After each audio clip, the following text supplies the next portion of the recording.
Salut, dans cette vidéo on va parler de cette histoire de la valeur ajoutée. La valeur ajoutée c'est peut-être donc une expérience scientifique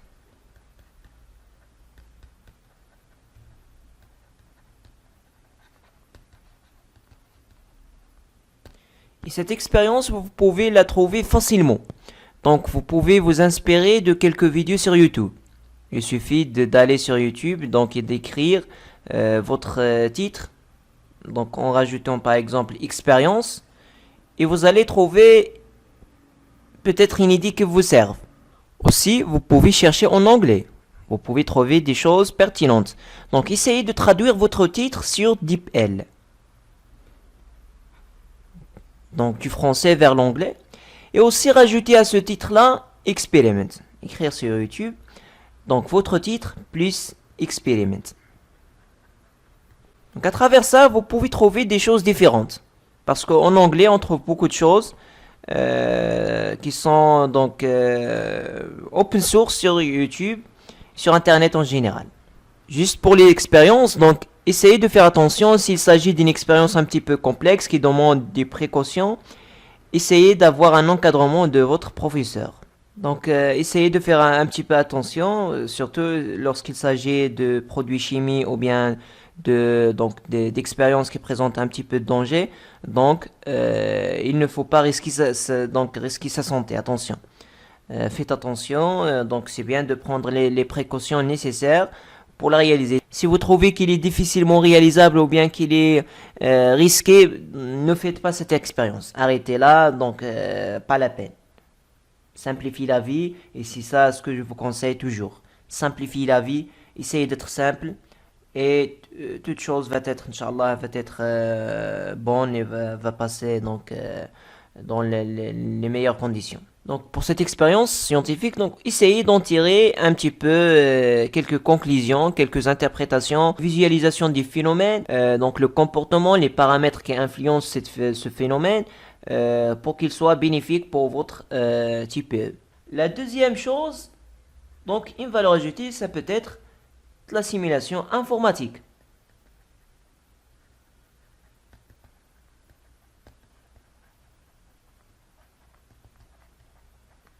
Et lorsque je dis simulation informatique, ça peut être un programme ou bien un script Python. Donc sur Python, vous pouvez donc soit écrire un programme donc qui vous est propre ou bien le trouver sur internet. Vous pouvez trouver des programmes sur internet qui sont prêts. Il faut juste le comprendre. Il faut juste les comprendre. Il est bien assimiler et comprendre qu'est-ce qu'il donne, qu'est-ce qu'il prend comme paramètre. Ça va suffire. Donc, vous trouvez le script.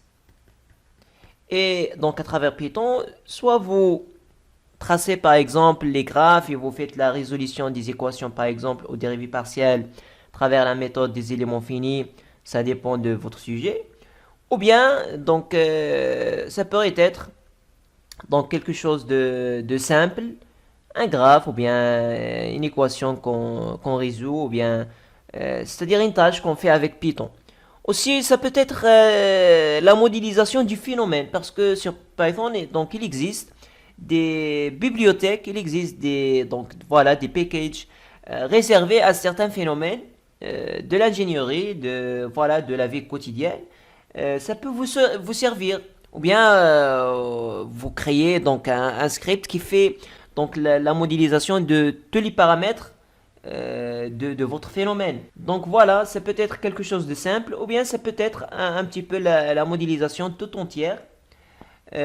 Donc tout ça, soit vous pouvez le produire vous-même à l'aide de votre professeur d'informatique, ou bien vous pouvez donc essayer de vous servir d'internet et de trouver un script pertinent qui est prêt. Il suffit de le comprendre comme je viens de dire. Ça c'est le premier point. Ça peut être donc un programme informatique. Ça peut être aussi un logiciel. Un logiciel qui fait la simulation, qui fait donc la représentation informatique du phénomène étudié ou bien quelque chose qui est en relation avec votre sujet. Ça peut être intéressant de trouver un logiciel sur internet qui fait toute la simulation avec l'interface graphique en plus, ça peut être une bonne idée. Mais ne vous inquiétez pas, s'il n'y a pas de logiciel qui fait ça, vous pouvez vous contenter d'un programme informatique, ça va suffire. La troisième idée pour la valeur ajoutée, c'est que vous pouvez faire une visite d'une entreprise ou bien d'une société spécialisée dans votre sujet.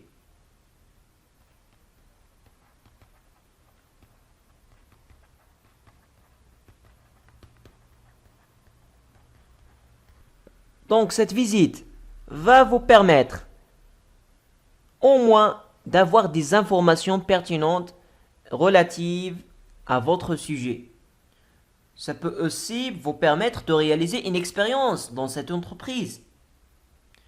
Ça peut donc vous permettre de réaliser la simulation informatique parce que l'entreprise ou bien la société, ils ont une expertise déjà acquise dans le domaine et ils peuvent vous servir donc d'une manière très intéressante. Essayez juste de leur dire que il s'agit d'un travail académique, d'un travail de recherche. Voilà, ils vont vous aider à réaliser ce travail. Donc, pour ces entreprises-là, vous pouvez soit les reconnaître sur terrain, dans votre ville, dans votre entourage, à travers votre professeur, ou bien aller chercher sur Internet. Écrivez juste entreprise spécialisée dans telle chose, au Maroc. Voilà, vous pouvez trouver des entreprises intéressantes.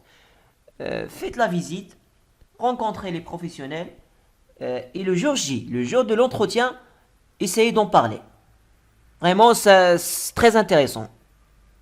Un grand point dans votre note de type PE, ça peut être ça, cette visite. Mais comme j'ai dit toujours, il n'est pas accessible, il n'est pas possible, donc essayez de faire autre chose.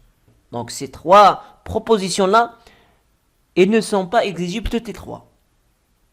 Essayez d'en choisir une seule, soit une expérience, soit une simulation, soit vous pouvez choisir les deux, faire deux. Donc une visite, à travers cette visite, vous faites la simulation ou bien vous faites l'expérience, c'est bien, c'est intéressant. Ou bien vous faites deux séparément, faites une visite pour avoir quelques informations et puis faites une simulation sur un logiciel ou bien sur Python. Intéressant.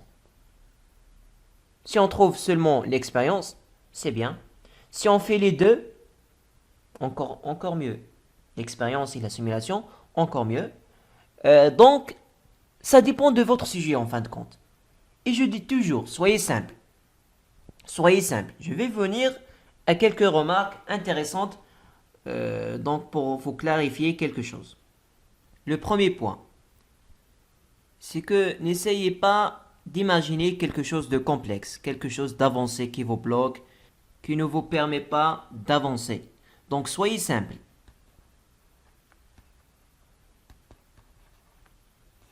Voilà, soyez simple, faites quelque chose de simple. Donc toujours la simplicité, le fait d'être minimaliste.